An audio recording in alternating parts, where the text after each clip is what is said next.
And the guy with the answers, NBC's Chuck Todd. Well, at least on what's at stake and the key races that will give us a sense. No crystal balls here, Chuck. Good morning. Good morning. It's going to be an exciting day. Let's start with the House and first just lay out what Democrats need to do if they want to get back control of the House for the first time in a decade. Look, they need to win 23 seats, and on paper, it actually isn't that tall of an order. There's 100 Republican-held congressional seats that we've deemed vulnerable. 25 of those 100 were carried by Hillary Clinton in 2016.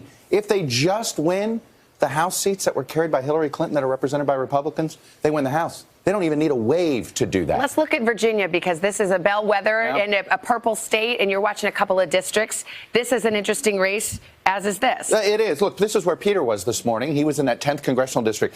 This is the one right side of the Washington suburbs. If the Democrats aren't winning this one quickly and they're not having a good night. They're not having a good night. But what about up here? This is sort of the typical swing district. Virginia 2. Whoever controls Congress controls the Virginia Beach seat. So this is a quick, early test to find out, are they on a path? Let's talk about the Senate. Much tougher road for Democrats here. They need to flip two. That doesn't sound so hard. Doesn't sound like a big number, but it's sure hard when you look at where they're fighting to retain control. This is a case where 23 is less than 2. Yes. You go ahead and discuss. But it absolutely is. Look, there is a path for them, but it would mean winning some in Texas or Tennessee or North Dakota. And all of those feel and like holding on in red states. And holding on in some of those red states. And that's what makes this seem difficult. But if they're just break even or only lose a seat or two, they're going to feel really good. One of the races we're watching, St. Louis, Missouri. We were just there this morning with the polling place. It, to me, is the bellwether. Claire McCaskill, Missouri is a state that is trending Republican.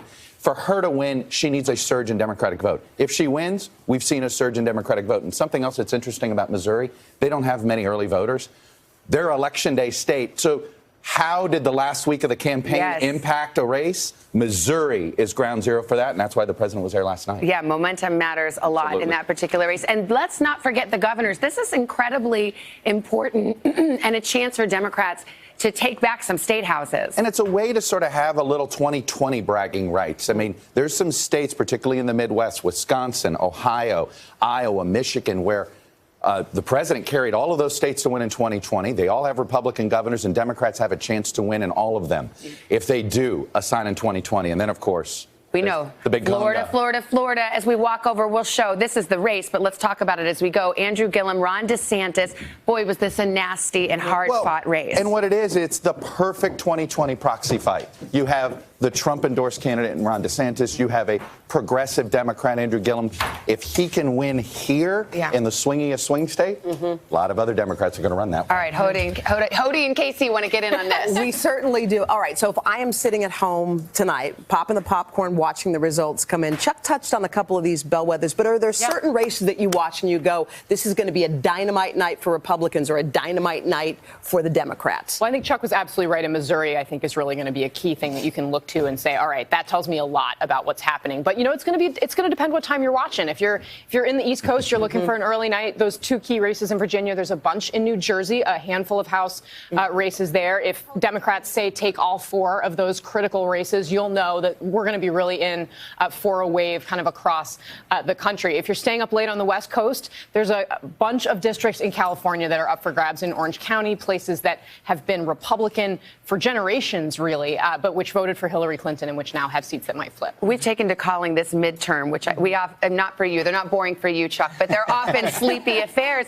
The president bragged about this today. He goes, he's made them more interesting. Well, you know, whatever the case is, it's almost like a mini presidential in terms of turnout. Talk about the money as well, because I mean, there's literally billions being spent here. Billions being spent. And for the Democrats, it was money fell out of trees. There is something called Act Blue, and I don't want to get into it, like the details of it, but it's this basically centralized giving portal that has transformed how the Democratic Party raises money.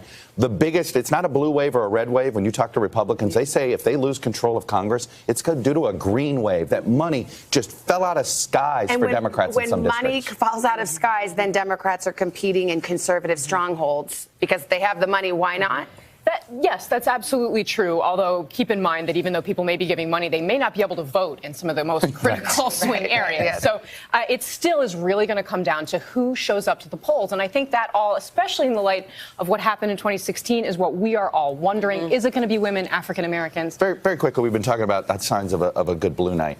Early sign, if it's a good red night, a good Republican night, Joe Manchin in West Virginia. He should win re-election. He's a Democrat. That's right. If he's not, I think you have to start thinking, on the Democratic side. Y'all ready for your long night tonight? I'm going to do one more little nap. Yeah. One more little power nap, nap. right after you and Kathy Lee get me looped up. Cocktail? You And got then it. we're going to be ready. Just carbo load and fluids, There you guys. go. We'll see you tonight. All right. Okay, another factor at play today, and Chuck would acknowledge this is true. Weather. Storms are expected to hit much of the eastern U.S. And Al, sometimes that's the difference between going to the polls and not for voters. It shouldn't be, but it can be. I want to channel my inner Kornacki.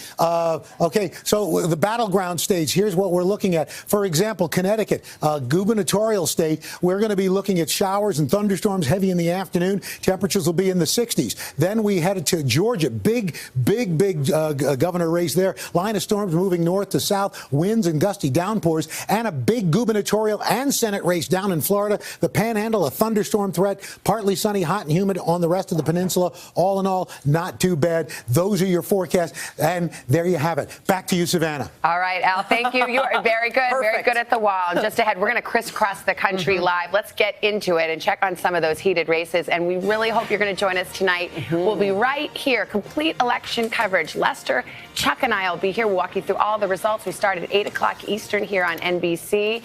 It is going to be a fascinating It's going to be night. an awesome night.